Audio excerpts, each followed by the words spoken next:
Bonjour à tous, bienvenue pour cette nouvelle vidéo. Nous sommes mercredi 26 mai 2021, comme la vidéo que vous avez eue la semaine passée et que j'ai tournée juste avant. Je vous retrouve pour vous parler. Alors, ça va être...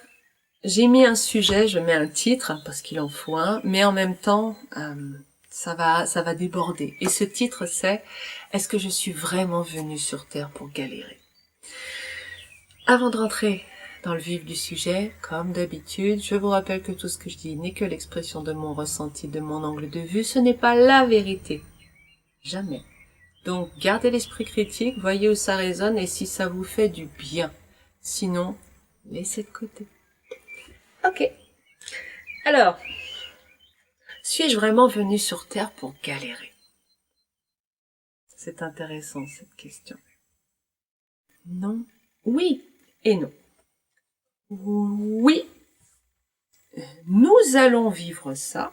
Nous pouvons potentiellement vivre une vie d'épreuve de souffrance. Mais ce n'est pas Dieu qui décide que, oh, celle-là, ouais, je l'aime pas, elle a fait des trucs pas bien, toc, je vais la punir, elle va vivre ça. Non, ça, c'est une vision, infantile. Enfin, c'est peut-être pas très gentil de dire ça, mais c'est infantile, pas au sens nul, au sens les enfants tout juste conditionnés qui pensent que c'est binaire complètement, droite-gauche, et que le monde fonctionne comme ça. Si c'est Dieu, arrêtons de voir Dieu comme un être humain. C'est pas une personne. Quel que soit le Dieu en quoi vous croyez, c'est pas une personne, sinon c'est pas un Dieu. Ok. Dieu ne va pas nous punir par essence. Il est amour, il est pardon. Qui est-ce qui peut décider de nous punir? De nous envoyer des épreuves? Nous. Loi de l'attraction. Est-ce que je décide de « Oh tiens, je vais me pourrir la vie » ? Non. Peut-être que certains d'entre nous, oui. Je dis non, mais en fait, peut-être que certains d'entre nous, oui. Ceux qui croient profondément à cet encodage binaire bien-mal, bien récompensé, mal puni, ils ont fait du mal dans une vie, donc ils attendent la punition dans l'autre et ils se créent une vie de souffrance. J'ai mis ça en place dans ma vie avec le choix d'une famille qui était au niveau de ce désamour, de cette autodestruction, etc.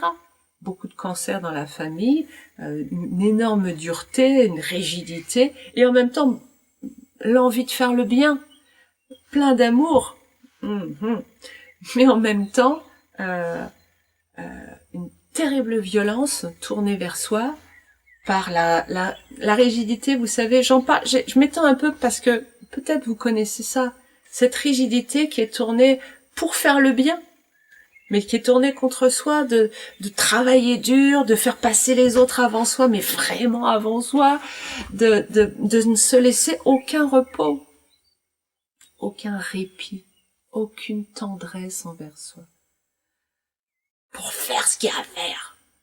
Toujours dans un souci, enfin la plupart du temps dans un souci du bien. C'est ça qui est terrible.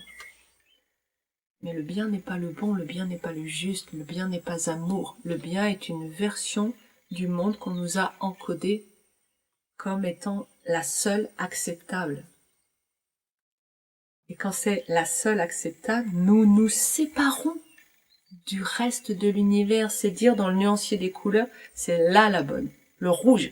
Tout le reste doit disparaître.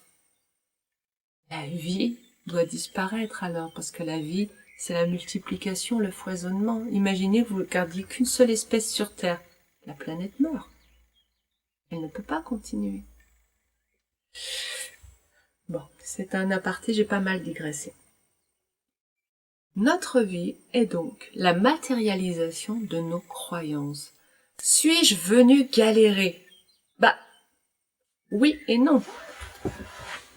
Non, ce n'est pas le but d'une vie de galérer. Le but d'une vie, tel qu'il m'apparaît à l'heure actuelle, c'est aimer, faire vivre l'amour, à commencer par à l'intérieur de soi pour trouver l'amour juste, ce que nous appelons l'amour L'amour conditionnel, l'amour entre êtres humains, à l'heure actuelle dans notre société, n'est pas du tout l'amour inconditionnel, c'est un amour en prise, chantage, marchandage, avec des égos qui s'utilisent l'un l'autre pour se sentir bien et s'aimer soi-même.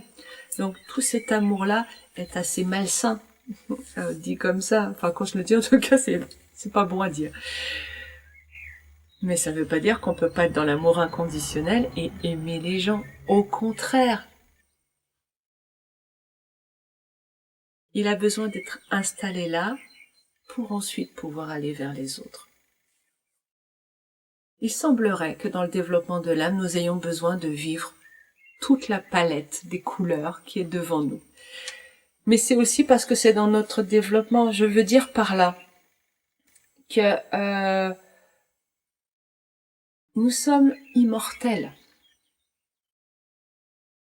C'est pas vrai. En réalité, les âmes peuvent naître, les âmes peuvent mourir. Mais les âmes qui meurent, je crois que c'est important aussi que je le précise, ça, parce que je me sens en train de vous mentir quand je vous dis nous sommes immortels.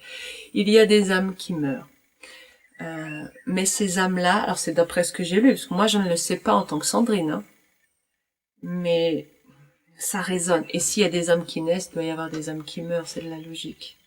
Ce cycle-là est valable à un autre niveau, mais peut-être que les âmes, ou plutôt les esprits qui détachent leur âme pour s'incarner, les esprits, qui sont donc un peu plus vastes que cette étincelle qu'on appelle l'âme, ces esprits sont peut-être le siège d'encore autre chose qui, puisque rien ne se crée, rien ne se perd, tout se transforme, je pense qu'il y a une notion d'immortalité, mais pas forcément au niveau de l'âme. Et donc les âmes qui meurent, ce sont des âmes qui refusent d'avancer. Les âmes qui restent dans la négativité et qui refusent d'aller vers la lumière, des âmes statiques. La mort, c'est l'absence de mouvement. Ok, donc voilà, c'est posé, c'est important pour moi. Je choisis d'expérimenter toutes les situations possibles, imaginables, parce que je suis mortelle. Si c'est pour revivre tout le temps la même chose, en quoi j'avance? L'idée, c'est que je vous avance ça comme si c'était évident, comme si je le savais. Mais peut-être le savons-nous depuis toujours, peut-être qu'il y a une part de nous qui en fait, oui, le sait. Dites-moi si ça résonne en vous. Qu'en fait, nous sommes là pour vivre plein de choses, juste pour pouvoir amener à la surface notre négativité, amener à la surface ce qui a besoin d'être épuré et transmuté. Ok, je me suis disputée avec mon patron dans cette vie 500 fois, et puis maintenant, ça y est, je suis ok avec le fait de me disputer avec mon patron. Est-ce que j'ai besoin de le revivre? Vous avez remarqué, ça marche comme ça dans la vie, et ça marche comme ça de vie en vie. Est-ce que j'ai besoin de revivre cette expérience? Non, ça y est, c'est transmuté, c'est ok, je m'en fiche maintenant de me disputer avec lui. Donc, je ne revivrai pas l'expérience. Quand c'est transmuté, on passe à l'expérience suivante. C'est pour ça que nous revivons les mêmes choses. Ok, donc je vais vivre plein d'expériences au cours de toute mes vies, jusqu'à temps qu'il ne reste plus que l'amour inconditionnel, quoi que je vive. Maintenant, ok, j'ai choisi cette vie, mais ouais, mais moi je galère quoi, je suis malade, j'ai des maladies graves, ma vie est un enfer, je suis seule, les gens m'aiment pas, j'ai cancer, etc. Enfin, imaginons des choses comme ça. D'accord, t'es bien gentil, mais je fais quoi là?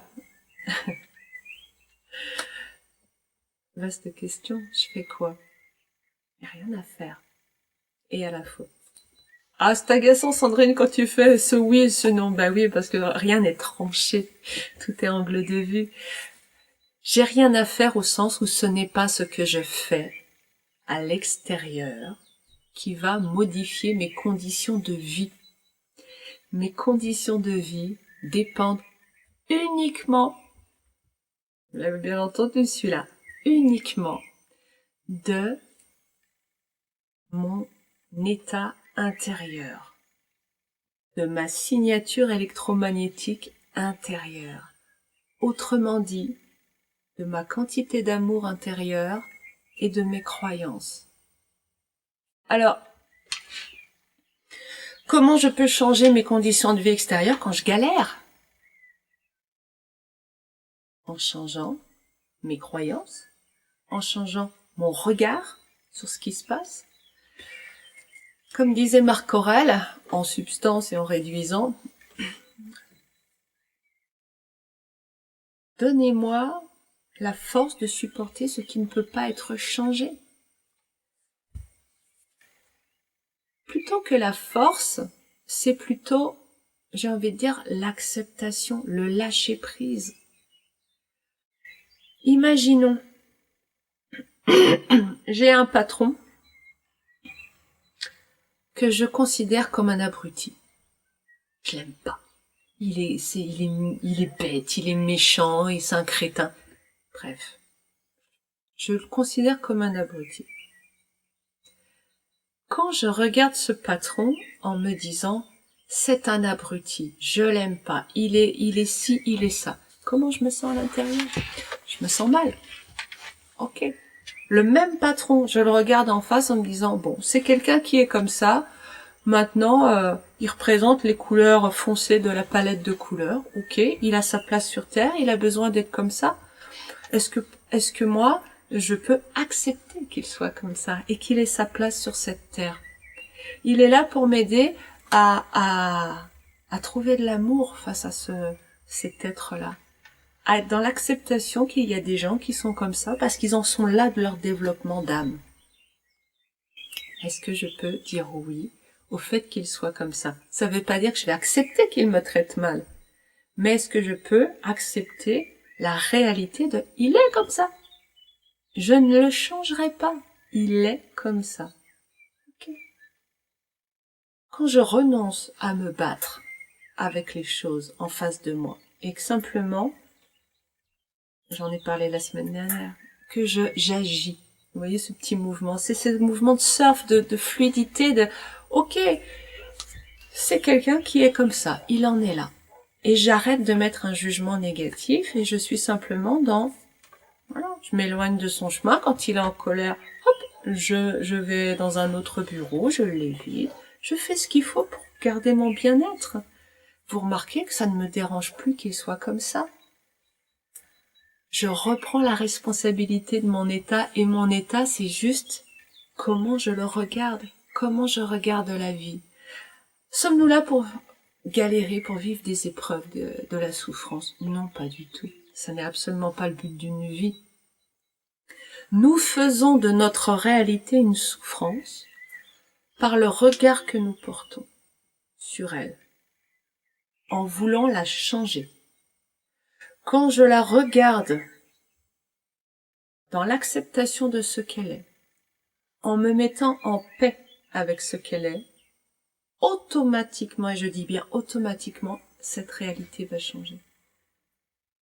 Comment je peux faire pour que ma vie ne soit plus une suite de souffrances? En étant dans l'acceptation avant toute chose. Ok, c'est comme ça. C'est pas le fatalisme, ça veut pas dire que je veux pas essayer de changer les choses, mais pas les choses extérieures, les choses intérieures.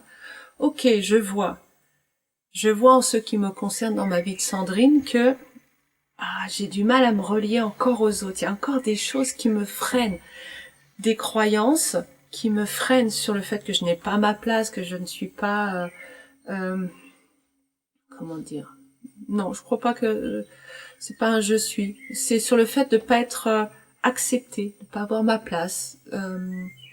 Comme s'il y a quelque chose qui ne passait pas entre l'extérieur et moi. Ok. Première chose, accepter, c'est comme ça. Pour l'instant, c'est comme ça. Ok, j'en suis là. Si je suis dans la bienveillance envers moi, bon, j'en suis là. Déjà, il y a tout un poids là qui descend. Parce que ça, c'est retrouver l'amour inconditionnel. Et puis, bienveillance premier temps, deuxième temps, ouais, je voudrais changer, parce que je suis là pour transmuter, c'est vraiment mon ressenti.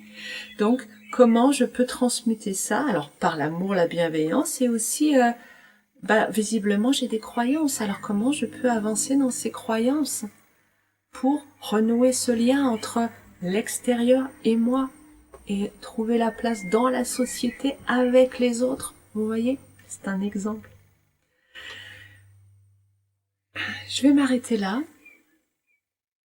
Je vous souhaite une belle semaine, à très bientôt. Au revoir.